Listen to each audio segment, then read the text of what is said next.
Today's quote also comes from an actual church bulletin. At the evening service tonight, the sermon topic will be, "What is Hell?" Come early and listen to our choir practice. No reflection on our wonderful choirs here at St. Mary's.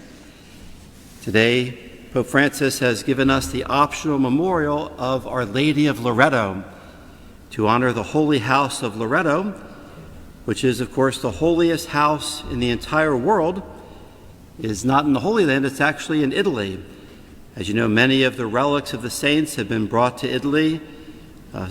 St. Helena, the mother of Constantine, brought many sacred relics to Rome.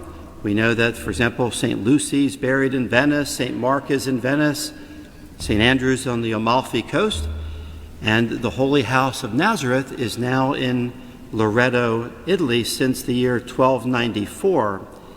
And it's a fascinating story of how the Holy House got there, many different traditions. We know that the Muslims were coming up from northern Africa, and the Crusaders were trying to defend the Holy Land, and many of the sacred shrines were in danger. And so it's believed that the angels lifted the Holy House of the Blessed Virgin and transported it first to Croatia for about 3 years, and then moved to Loreto, Italy. There's also some speculation that the movement of the house was financed by the Angeli family, so perhaps that's how the tradition of the angels transporting the house from the Holy Land to Italy.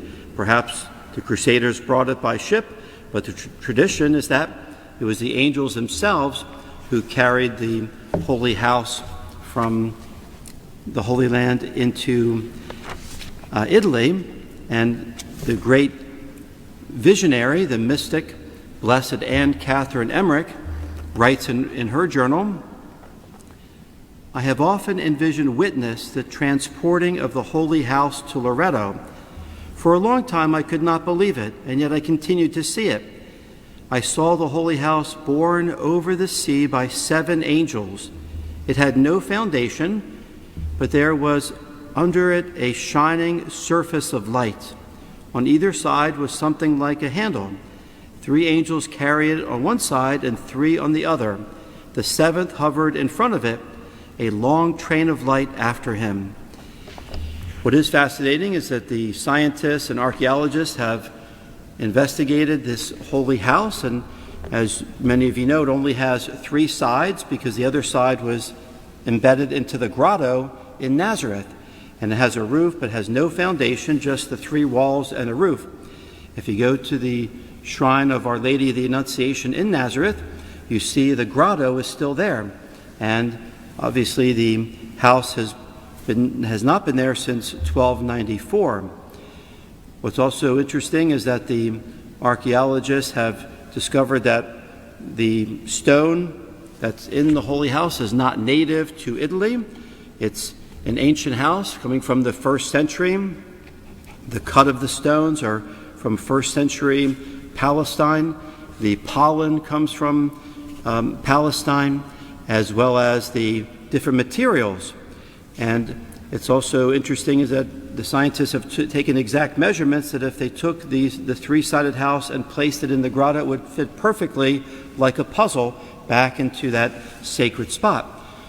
What is so important about the Holy House? Well, the tradition is that our Blessed Mother was born in that house, that she grew up in that home, and that St. Joseph and Our Lady and the Christ child lived in that home for many years.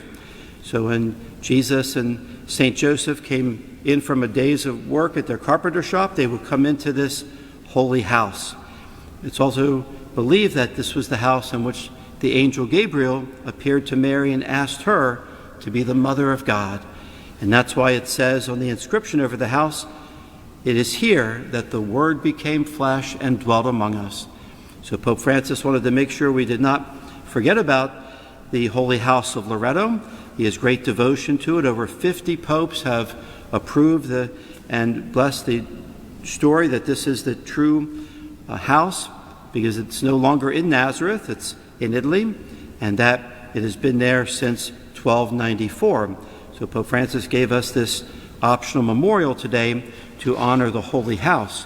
And so many saints have visited this Holy House. Ignatius of Loyola, Francis Xavier, Charles Borromeo, Aloysius Gonzaga. The list goes on and on of all the blesseds, St. Alphonsus Liguori, Maximilian Kolbe, Pope John the 23rd, St. John Paul II. All of them have visited and prayed in this holy house where the Word became flesh and dwelt among us. So it's a very appropriate Advent memorial, because in a few weeks we'll be celebrating the birth of Christ, and where we believe his conception took place in this holy house. And I will now just end with the prayer to Our Lady of Loreto. I know many of you know the litany of Our Lady of Loreto. I would encourage you to pray it often, at least once a week, maybe on Saturdays in honor of our Blessed Mother. But here's the prayer to Our Lady of Loreto, which really summarizes the truth of what took place in this holiest of house. O Mary, Immaculate Virgin, for the sake of your blessed house, which the angels moved to the pleasant hills of Loreto, turn your benevolent eyes toward us.